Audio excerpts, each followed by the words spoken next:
Assalamualaikum warahmatullahi wabarakatuh.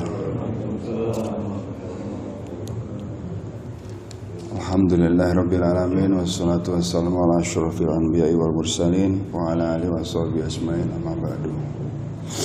Rabbi shrah li sadri wa yassir li amri wahlul 'uqdatam min lisani yafqahu qawli. Segala puji dan syukur kita panjatkan kehadirat Allah Subhanahu wa taala yang telah memberikan kita berbagai nikmat, di antaranya nikmat iman, nikmat Islam, dan nikmat kesehatan, sehingga kita bisa berkumpul kembali di sini menunaikan sholat subuh berjamaah. Lalu kita teruskan dengan duduk sejenak untuk mengkaji, dan kita ucapkan juga sholawat serta salam kepada junjungan kita Nabi besar Muhammad SAW beserta keluarga dan sahabatnya, dan insya Allah kita termasuk umatnya yang di yaumil akhir nanti mendapatkan syafaat. Amin amin ya rabbal alamin.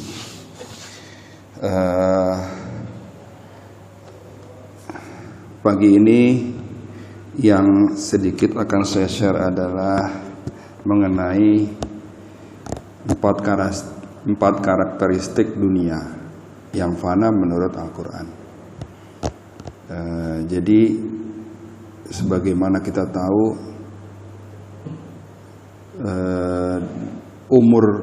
umur dunia ini mungkin sudah sangat tua ya bahkan para ilmuwan itu dia mencari untuk memprediksi umur bumi itu sudah berapa tuanya. Jadi seperti gini, berbagai upaya dilakukan untuk memprediksi umur bumi, Pak ya. Seperti dengan melihat perubahan permukaan laut, waktu yang dibutuhkan bumi atau matahari untuk mendinginkan suhu, hingga kadar garam di laut. Nah, berkembang terus memasuki awal abad ke-20, para ilmuwan menyempurnakan proses penanggalan radiometrik namanya. Metode ini dilakukan untuk mengetahui usia batu. Nah, batu tertua yang ditemukan di bumi ditemukan hingga saat ini adalah Aktagnesis berusia 4,03 miliar tahun. Itu letaknya di barat Kanada dekat Great Slave Lake.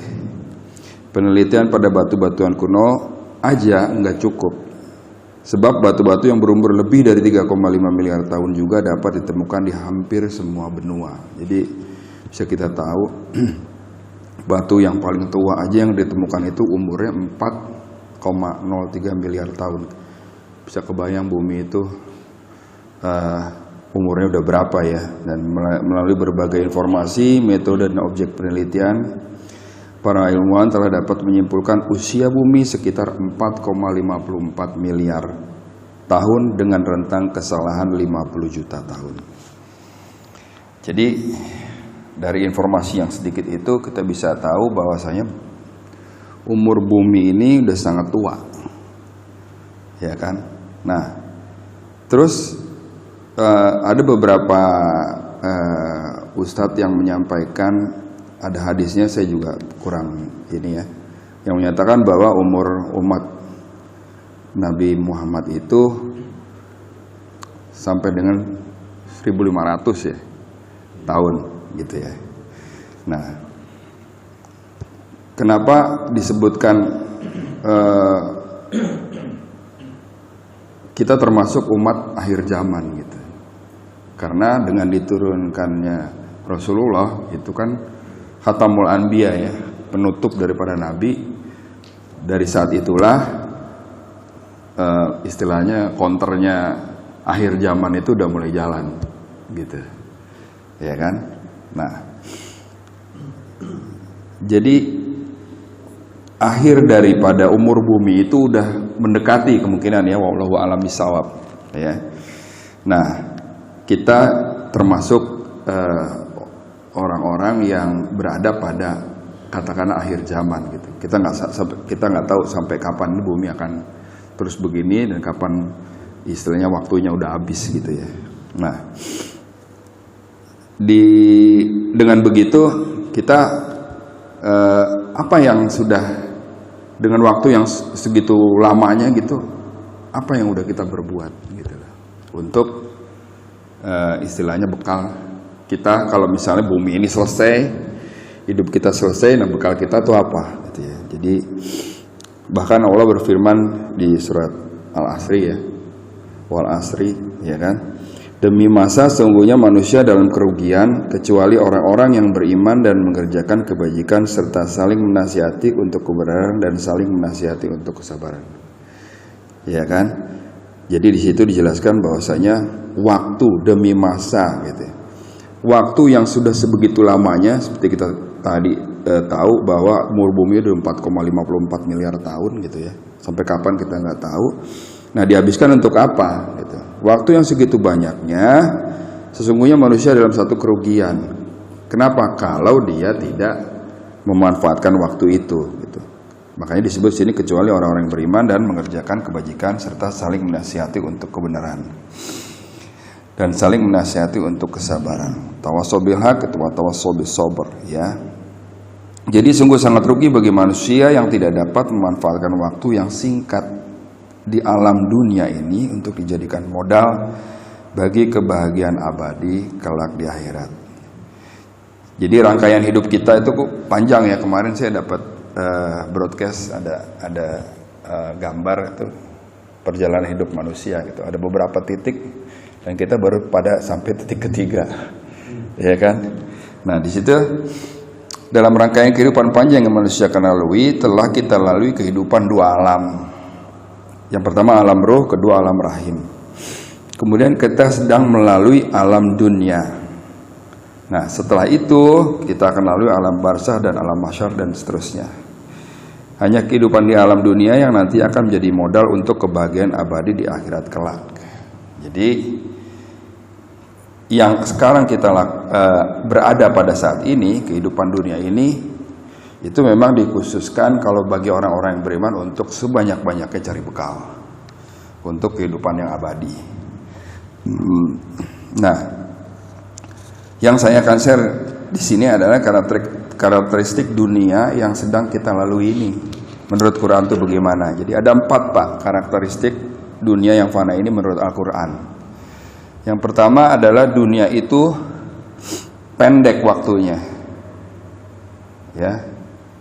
Pendek waktunya, bisa kita lihat Allah berfirman pada surat Al-Mu'minun ya, Al-Mu'min ayatnya 112 sampai 114. Al-Mu'minun ayat surat ke-23 ayatnya 112 sampai 114. Auzubillahi minasyaitonirrajim. Qala kam labistum fil ardi adada sinina. Qalu labisna yawman aw ba'da yawmin fas'alil adin. Qala in labistum illa qalilan law annakum kuntum ta'lamun. Jadi saya bacakan artinya, Allah berfirman, berapa tahunkah lamanya kamu tinggal di bumi? Mereka menjawab, kami tinggal di bumi sehari atau setengah hari. Maka tanyakanlah kepada mereka yang menghitung. Dan Allah berfirman, kamu tinggal di bumi hanya sebentar saja jika kamu benar-benar mengetahui. Jadi di sini dijelaskan di surat Al-Mu'minun bahwasanya kita hidup cuma sebentar di dunia ini, ya kan? Lalu ada juga di surat An-Nazi'at surat ke-76 ya. Surat ke-76 ayatnya ke-46. Ayatnya ke-46.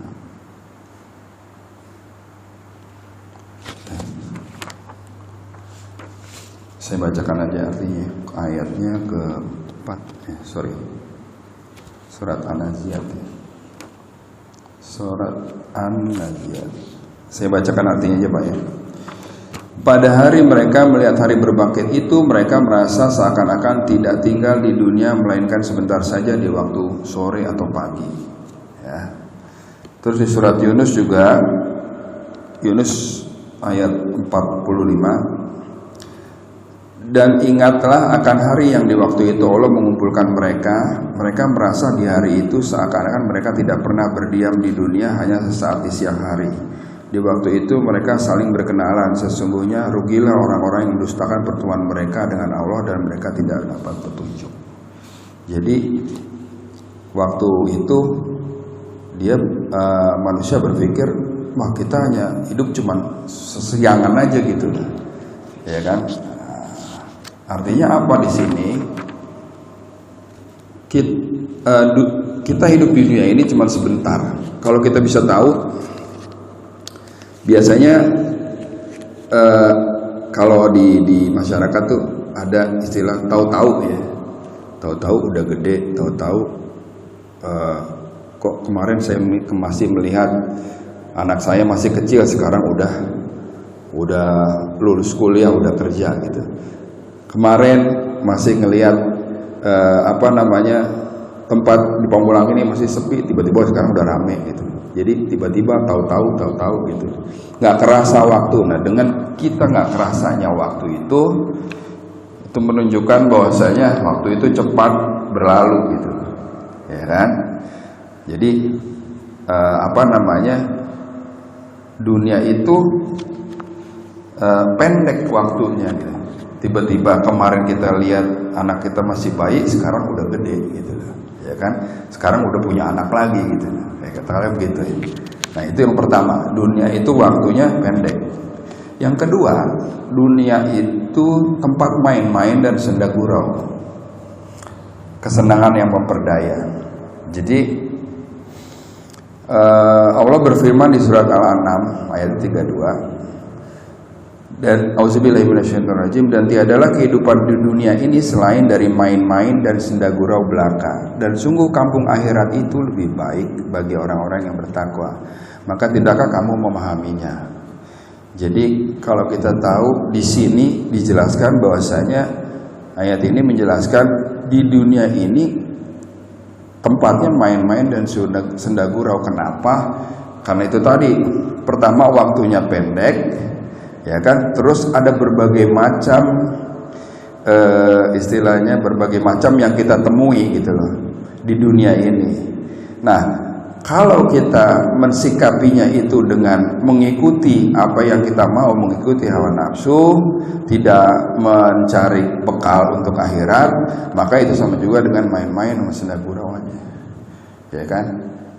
Kalau kita bisa pernah dengar ada lagu yang dunia ini panggung sandiwara gitu kan. Setiap orang punya peranan gitu kan. Ada peran wajar, ada peran yang sedih, ada peran yang ramai gitu. Jadi panggung sandiwara aja, senda gurau belaka kalau Al-Qur'an tuh bilangnya begitu. Dan sini dijelaskan sungguh kampung akhirat itu lebih baik bagi orang-orang yang bertakwa. Nah, kemarin tuh udah dijelaskan sama Pak Luli bagaimana orang-orang yang bertakwa itu ya. Jadi yang jelas kehidupan di dunia ini adalah sempit dan singkat dan main-main gitu. Tempatnya senda gurau. Nah itu dunia tuh. Ada lagi juga di Ali Imran ayatnya 185 Pak. Ali Imran 185. Tiap-tiap yang berjiwa akan merasakan mati, dan sesungguhnya pada hari kiamat sajalah disempurnakan pahalamu. Barang siapa dijauhkan dari neraka dan dimasukkan ke dalam surga, maka sungguh ia telah beruntung. Kehidupan dunia itu tidak lain hanyalah kesenangan yang memperdayakan. Kehidupan dunia itu tidak lain hanyalah kesenangan yang memperdayakan. Ini bottom line ya Pak ya. Jadi dikasih sama Allah itu di dunia itu ada macam-macam, ada kerja keras, ada kesenangan, ada segala macam nih Pak. Jadi tergantung dari kita nih, karena apa yang ada disediakan di dunia ini adalah ada beberapa kesenangan yang kalau kita ikutin gitu memperdaya kita sehingga kita lupa apa sebenarnya tujuan kita ada di sini gitu. Ya nanti kita akan jelaskan lagi. Jadi itu kehidupan dunia seperti bayangan, makin dikejar makin lari. kejar dunia yang baik adalah kejar dunia untuk kehidupan akhirat. Jadi memang di Al-Quran juga dijelaskan kita nggak perlu melupakan dunia, nggak. Tapi ya pakai aja dunia secara seperlunya untuk bekal gitu loh, untuk bekal kita gitu loh. Jangan melupakan dunia, nggak disarankan begitu. Tetap kita mengerjakan dunia, tapi jangan juga melupakan akhirat. Pakailah dunia itu untuk jalan menuju akhirat. Oh, kira-kira begitu Pak. Jadi kejar dunia untuk kehidupan akhirat. Yang ketiga, yang pertama tadi dunia itu waktunya sempit. Yang kedua, dunia tempat main-main, senda gurau dan kesenangan yang memperdaya. Yang ketiga, dunia itu tempatnya bencana Pak. Jadi di surat Al-Baqarah juga ayat 155 sampai 156 ya, saya bacakan artinya. Auzubillahi minasyaitonirrajim. Dan kami pasti akan menguji kalian dengan sedikit ketakutan, kelaparan, kekurangan harta, jiwa dan buah-buahan. Dan sampaikanlah kabar gembira kepada orang-orang yang sabar. Siapa itu orang yang sabar? Yaitu orang-orang yang apabila ditimpa musibah mereka berkata inna lillahi wa inna ilaihi rajiun. Sesungguhnya kami milik Allah dan kepadanya kami kembali untuk dihisab. Jelas di sini bahwasanya kita hidup diuji, ya kan, dengan ketakutan, kelaparan, kekurangan harta jiwa, dan itu sebagai manusia itu ketika diuji dengan itu, nah ketika dia sabar, ketika ditimpa musibah mereka berkata inna lillahi wa inna ilaihi rajiun. Jadi dunia ini ada di situ tempatnya musibah gitu loh. Banyak musibah ya, macam-macam. Ada musibah bencana alam dan segala macamnya. Jadi kalau ada musibah sebagai muslim yang baik, kita bersiap untuk bekal terbaik kita. Musibah apabila kita terima dengan ikhlas, maka terasa lebih baik lah, lebih enteng lah. Nah, cuman ikhlas itu gampang diomongin, susah dilakonin biasanya begitu Pak. Nah ya kan, ikhlas itu juga kemarin juga masalah sabar ya udah dijelaskan di pertemuan waktu lalu. Terus begitu juga ada lagi nih Pak nih, sebab dalam kita dikasih bencana, kita dikasih musibah. Kenapa? Karena sebab sebelum dikatakan beriman seseorang jika belum datang ujian kepadanya. Seperti pada surat Al-Ankabut ayat 2 sampai 3. Auzubillahi minasyaitonirrajim. Apakah manusia itu mengira bahwa mereka dibiarkan saja mengatakan kami telah beriman, sedangkan mereka tidak diuji lagi? Dan sesungguhnya kami telah menguji orang-orang yang sebelum mereka, maka sesungguhnya Allah mengetahui orang-orang yang benar, sesungguhnya Dia mengetahui orang-orang yang dusta. Jangan di sini dijelaskan saya sudah beriman. Nah, udah datang belum ujian kepadamu gitu, ya kan? Nah, ujian itu untuk apa? Itu tadi. Kalau kita merasa beriman, kita pasti diuji. Diuji juga ada ujian baik, ada ujian ketidakbaikan, ada. Ya kan? Karena apa? Karena orang-orang sebelum kita juga diuji. Maka sungguhnya Allah mengetahui orang-orang yang benar. Jadi diuji untuk apa? Untuk mengetahui, Allah untuk mengetahui siapa yang benar di antara kalian ketika Anda selesai diuji gitu loh. Nah, nih orang yang benar sikapnya akan begini, orang tidak benar sikapnya akan begitu, ya kan? Jadi Allah juga mengetahui orang-orang yang berdusta. Jadi karakteristik dunia yang ketiga adalah dunia itu tempatnya bencana, ya kan? Pertama pendek waktunya, kedua tempat main-main, senda gurau, ketiga tempat bencana, yang keempat adalah dunia itu tempatnya ibadah. Jadi Allah berfirman dalam surat Az-Zariyat, surat 51 ayat 56, "Wa ma khalaqtul jinna wal insa illa liya'budu." Dan aku tidak menciptakan jin dan manusia melainkan supaya mereka mengabdi kepada aku. Jadi jelas kita diciptakan di dunia ini untuk apa? Untuk beribadah. Jadi dunia ini juga termasuk tempat untuk beribadah. Ya. Nah, di surat yang lain Al-Ankabut ayat 56, Saya bacakan terjemahannya. Auzubillahi minasyaitonirrajim. Hai hamba-hambaku yang beriman, sesungguhnya bumiku luas, maka sembahlah aku saja. Ya kan? Nah, bumi Allah luas, maka sembahlah aku. Di situ dianjurkan apa? Ya udah kita beribadah, kita sembah Allah gitu loh. Jadi jelas dunia ini tempat untuk ibadah, maka sembahlah hanya Allah dimanapun kita berada, karena bumi pun akan menjadi saksi dari ibadah kita, seperti kita udah pernah tahu hadisnya ya, dari Abu Sa'id Al-Khudri radhiyallahu anhu. Rasulullah SAW bersabda, bumi ini semuanya merupakan masjid, tempat sujud untuk sholat, kecuali kuburan dan kamar mandi. Jadi dari hadis ini kita dapat menyimpulkan bahwasanya semua bagian di muka bumi ini bisa kita jadikan sebagai tempat untuk beribadah, kecuali kuburan dan kamar mandi. Oleh karena itu tidak ada alasan bagi kita untuk meninggalkan ibadah kepada Allah Subhanahu wa taala, khususnya ibadah sholat. Ya kan? Jadi hadis ini menjelaskan bahwasanya seluruh tempat di bumi ini bisa dijadikan tempat ibadah, kecuali kuburan dan kamar mandi, ya kan? Lalu ada juga dari Abu Hurairah berkata Rasulullah SAW, sesungguhnya yang diberitakan oleh bumi adalah bumi jadi saksi terhadap semua perbuatan manusia, baik laki-laki maupun perempuan, yang telah mereka perbuat di muka bumi. Bumi ini itu akan berkata, manusia telah berbuat begini dan begitu pada hari ini dan hari itu. Hadis riwayat Tirmizi nomor 2429. Jelas di sini bumi menjadi saksi ketika kita pernah beribadah di atasnya gitu ya. Mau di mana, makanya habis sholat bisa orang suka pindah. Itu apa namanya? Bumi akan menjadi saksi tempat di mana kita melakukan ibadah. Ya, jadi pada nanti hari perhitungan semuanya bersaksi.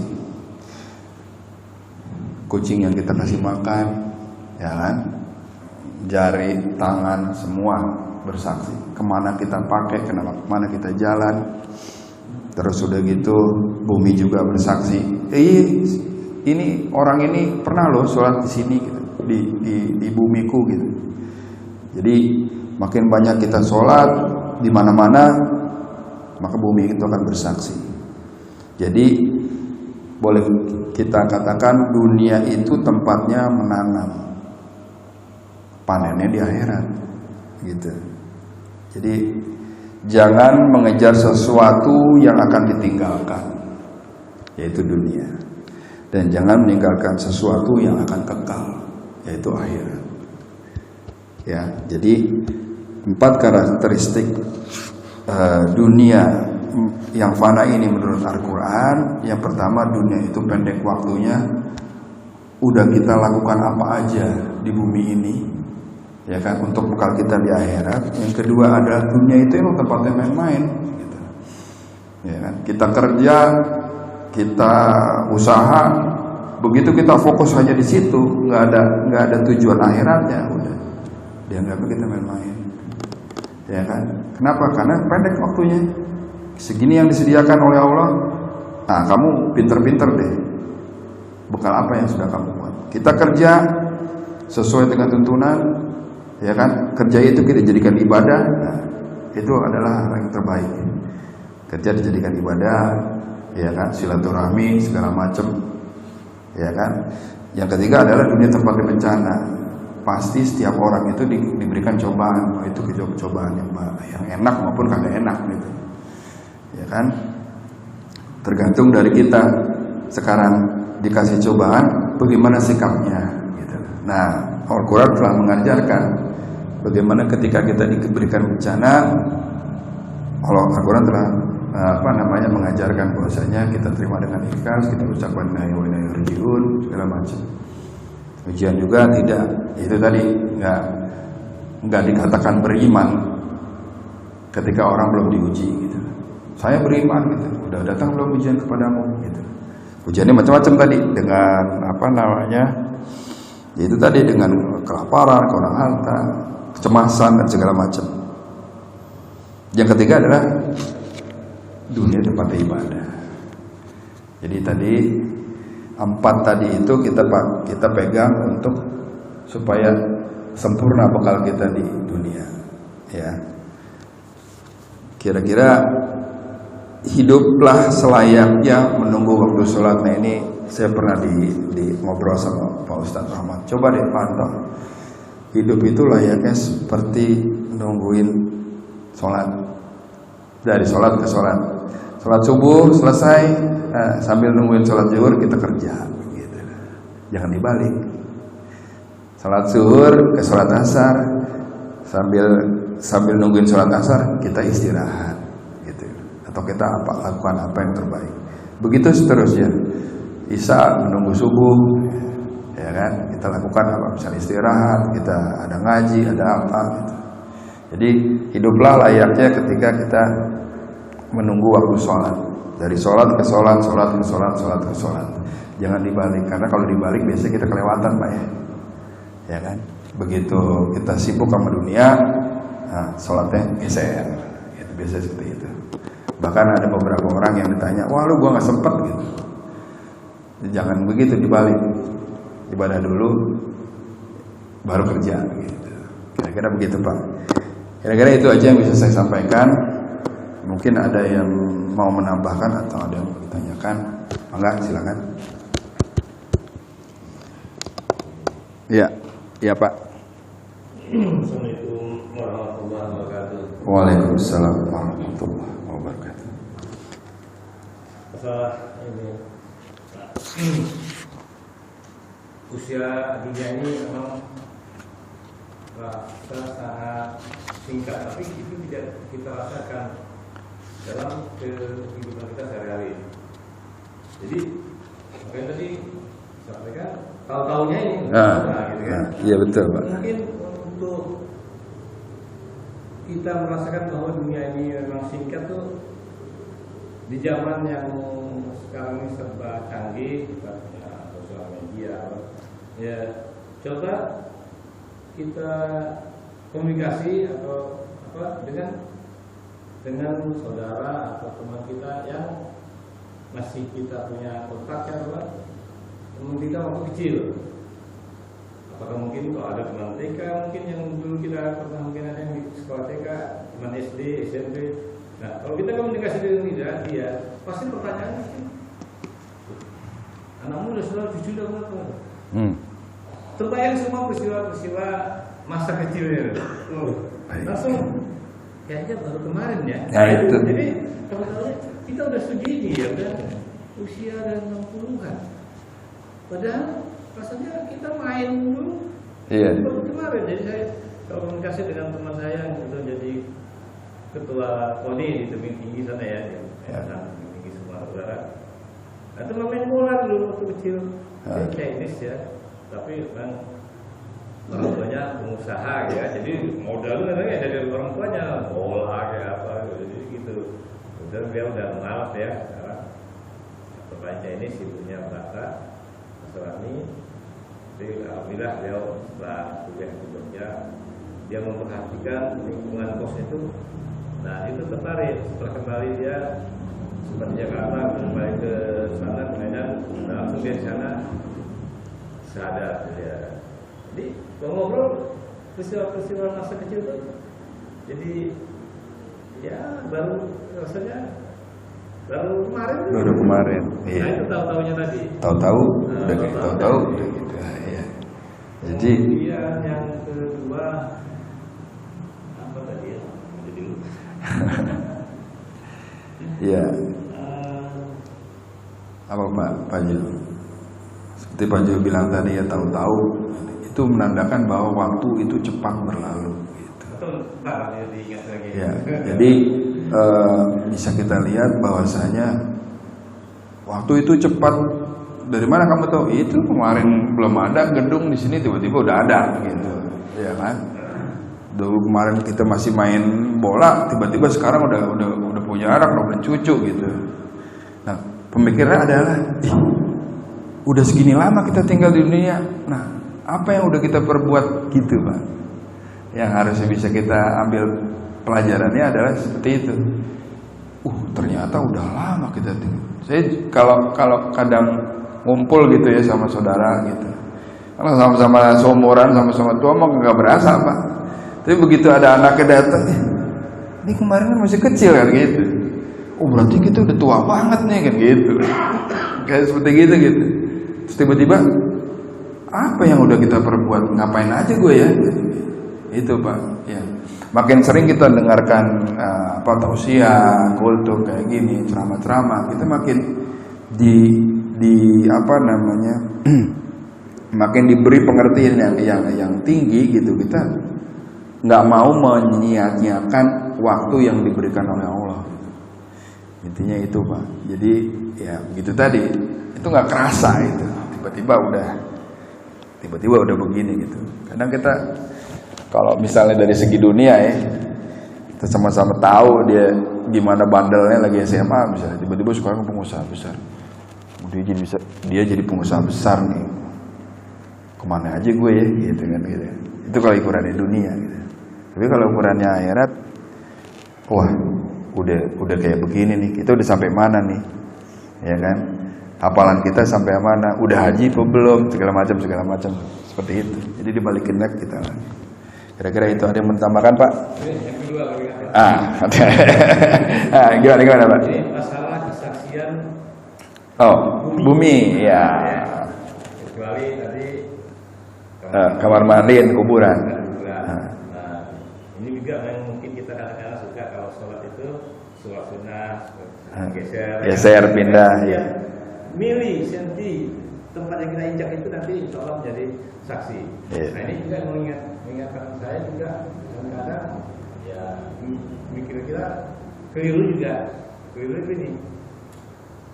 Pada saat naik ke Jabal Nur, ke Gua Hira, kadang-kadang kita sujud juga ya, maksudnya orang sholat ya di Gua Hira pada sholat di Gua Hira ya mungkin kadang-kadang kita sholat mereka di Gua Hira itu sunnahnya gitu kan. Kita nggak tahu kalau ini sama waktu duha, sholat duha ya kan? Ya bisa aja benar. Susah. Saya juga turun ke bawah Masjidil Haram itu, sumbernya pompa-pompa. Oh iya. Air jam-jam. Saya lihat pada sholat tuh, ya kan? Kita sholat di sini nggak ada sunnahnya gitu. Ini nggak tahu dia sholat juga ya, mungkin waktu aja kan? Iya. Bisa jadi. Sujud dulu lagi pada mungkin dia sholat di situ suatu saat di akhir nanti jadi saksi. Iya. Di bisa jadi. Juga tadi dia udah sholat di situ. Iya. Si Fulan pernah sholat duha di sini kan? Ya itu kita kadang ini juga. Iya. Wah dulu nggak ada Rasulullah yang mengajarkan kalau ke Gua Hira harus sholat, ya kan nggak? Iya. Jadi gitu dulu lah. Kan? Jadi mudah-mudahan setiap sentimili dan meter kaki kita berinjak itu untuk berbuat hal yang berbuat kebaikan, menjadikan itu saksi buat kita di akhir nanti gitu. Iya. Oke, Pak Tatang mungkin mau disampaikan. Assalamualaikum warahmatullahi wabarakatuh. Waalaikumsalam warahmatullahi wabarakatuh. Tadi yang telah diuraikan oleh Pak Akto berkaitan dengan ibadah kita kepada Allah Subhanahu wa taala. Kejarlah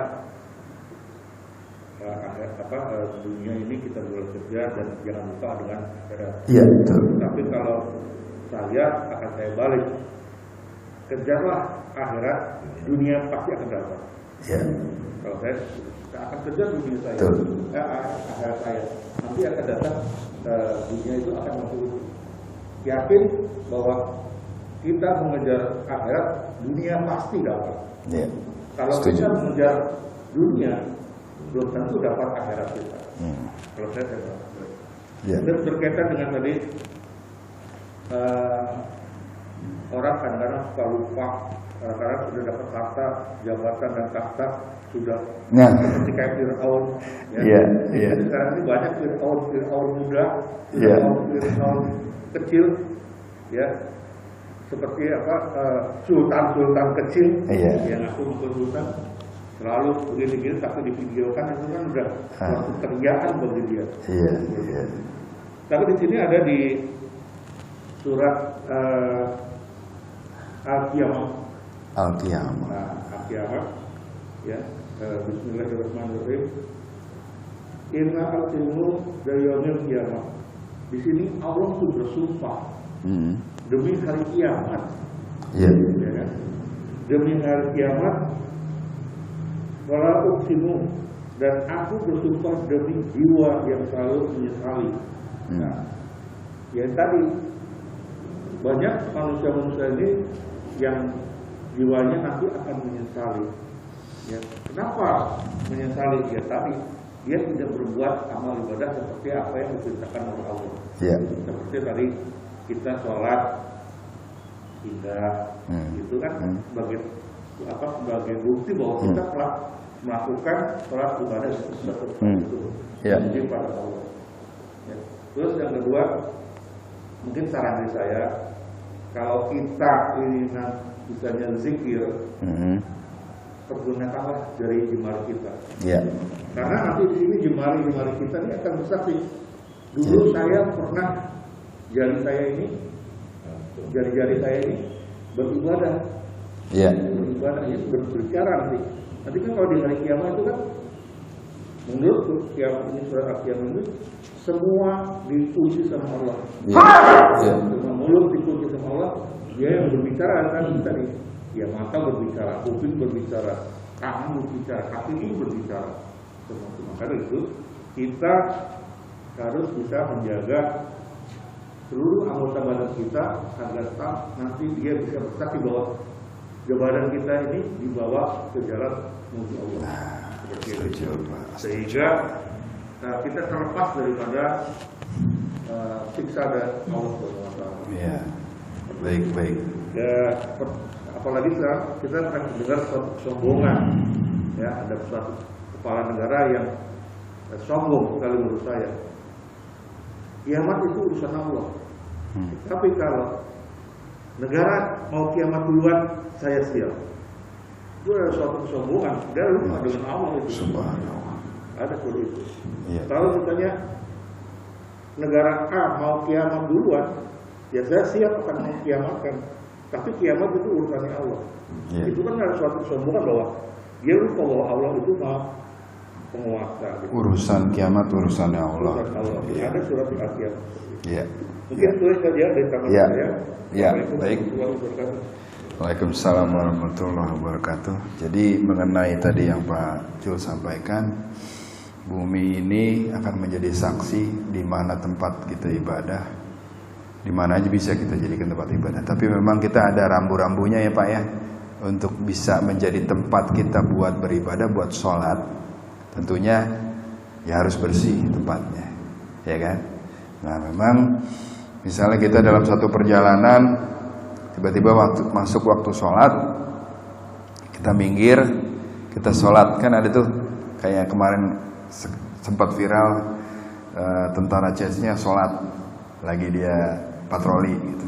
Nah itu tentunya dicari tempat yang paling baik, yang paling bersih, paling bagus, dibersihkan dulu, lalu baru kita lakukan sholat. Jadi istilahnya adab-adab sholat juga jangan kita jangan kita nggak pedulikan gitu. Jadi tetap dengan tadi bumi sebagai saksi, tetap kita lakukan tempat kita sholat dimanapun bisa berada, dan kita juga adabnya jangan kita lupa gitu. Nah kalau yang Pak Tatang tadi di surat Yasin ayat 65, auzubillahi minasyaitonirrajim, al-yauma naqtimu ala afwahihim wa tukallimuna aydihim wa tashhadu arjuluhum bima kanu yaksibun. Pada hari ini kami tutup mulut mereka dan tangan mereka akan berkata kepada kami, dan kaki mereka akan memberi kesaksian terhadap apa yang dahulu mereka kerjakan. Jelas Pak? Ya kan? Kalau kita zikir pakai tangan, kagak pakai counter yang begini, dia akan bersaksi. Ruas-ruas jari ini pernah lo dipakai buat zikir, gitu lah. Seperti itu, karena di akhir nanti mulut kita dikunci, ini yang pada ngomong gitu lah. Tangan ini udah pakai kemana, udah dipakai buat apa aja yang di jalannya Allah gitu. Kakinya juga di jalan kemana aja, udah ke tali mana aja gitu. Ya kan, semua akan bersaksi. Kira-kira gitu. Ada yang mau ditambahkan lagi, Pak? Sebelum kita tutup. Jadi kita coba. Siap. Saya benar bukan nanggapin hanya apa ya, yang sampai Pak dulu tadi, bahwa saya khawatir begini Pak, implementasi kita itu pada saat kita sujud di bumi, Ya. bumi kan satu, Ya.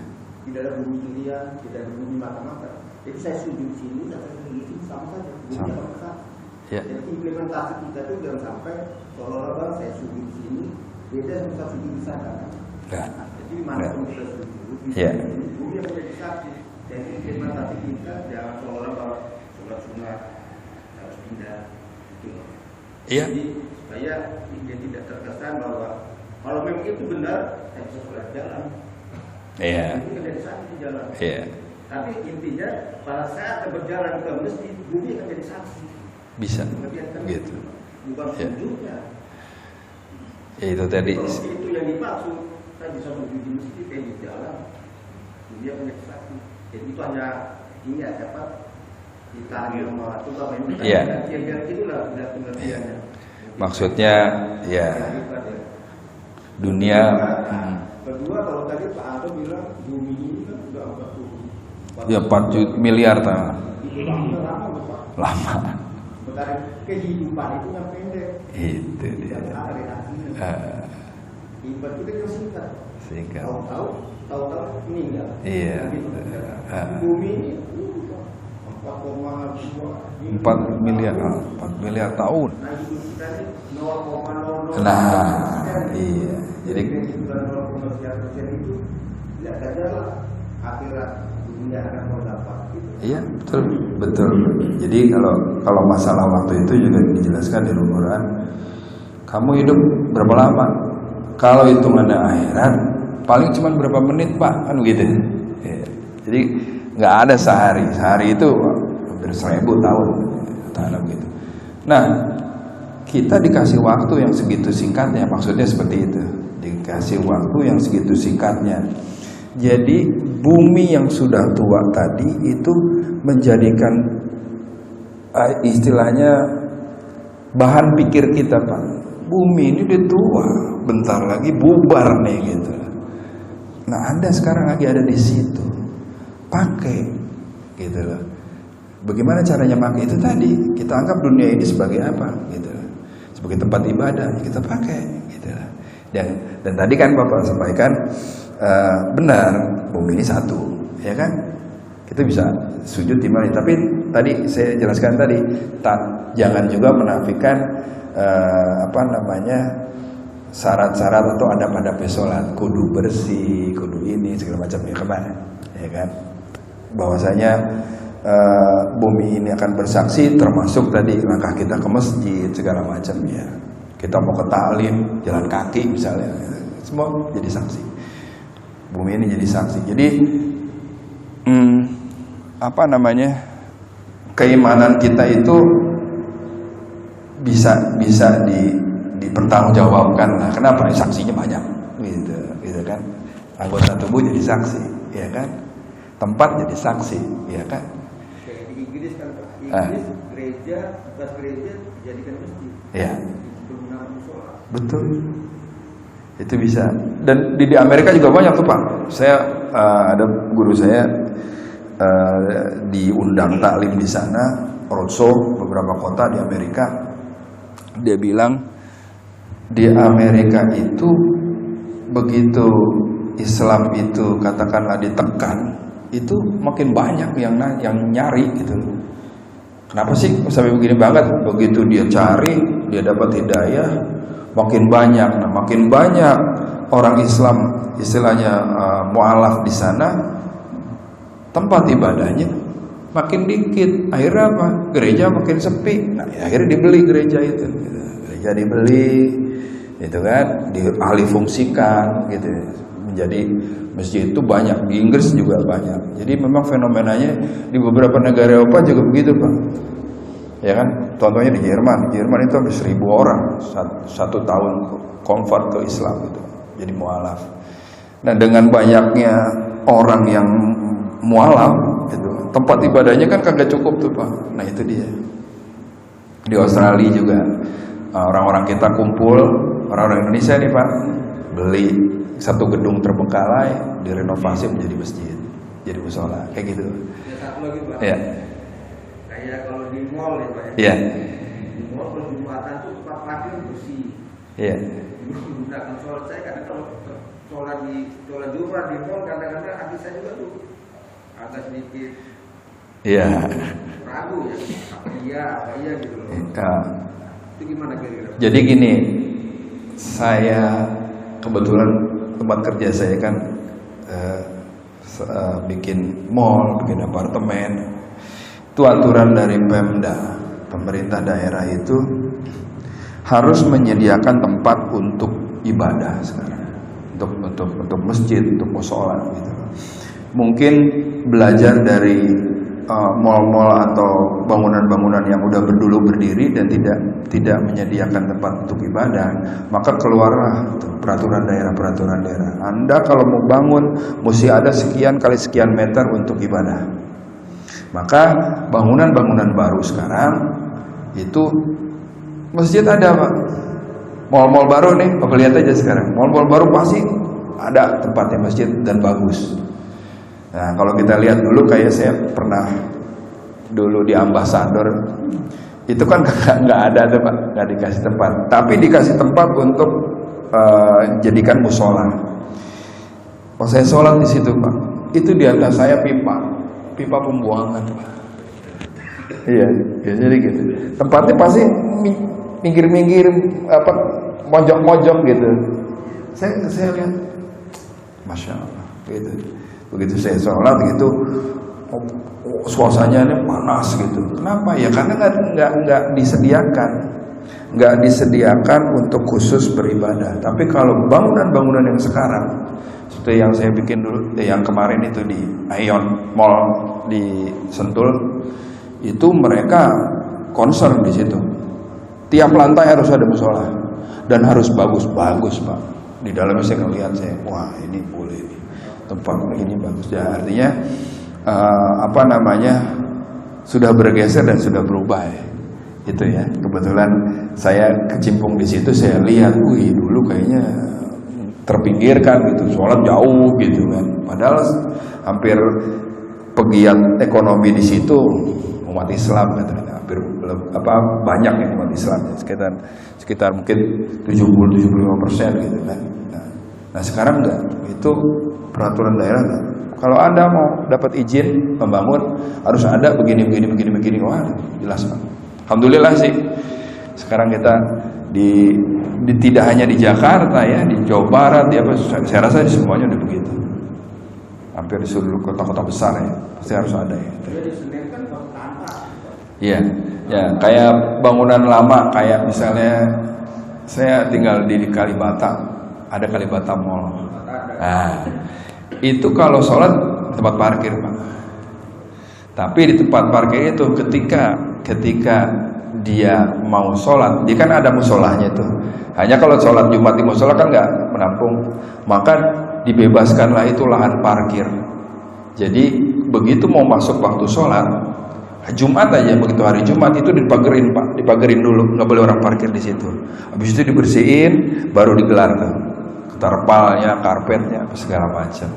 Jadi kalau saya rasa pengurus musolanya juga atau manajemen buildingnya juga udah paham Pak ya. Jadi bahwasanya tempat wudhunya juga harus tidak sedikit, harus banyak gitu. Terus udah gitu tempat sholatnya juga harus bersih. Itu udah kayaknya udah kemakin kemari kesadaran kita tuh makin baik, kesadaran untuk ibadah dengan baik itu masih makin baik. Jadi pengelola building pun makin banyak yang sadar gitu. Kira-kira itu Pak. Ya. Jadi jangan ragu Pak kalau sholat di situ. Pasti udah diurus lah. Kira-kira gitu aja Pak ya. Oh masih ada. Ya siap. Hanya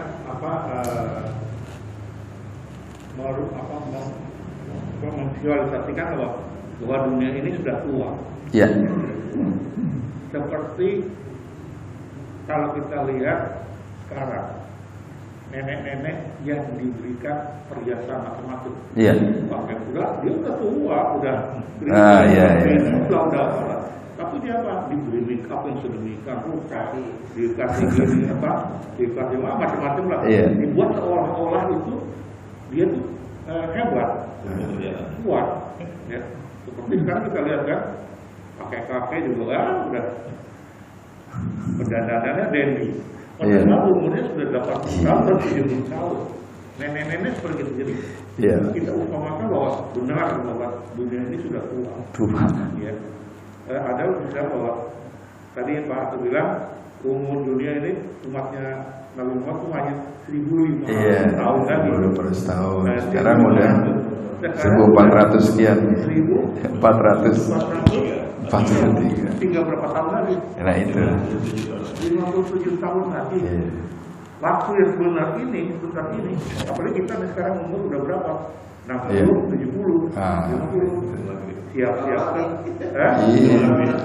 Siap-siap aja kan umurnya umat Rasulullah itu between 60-70.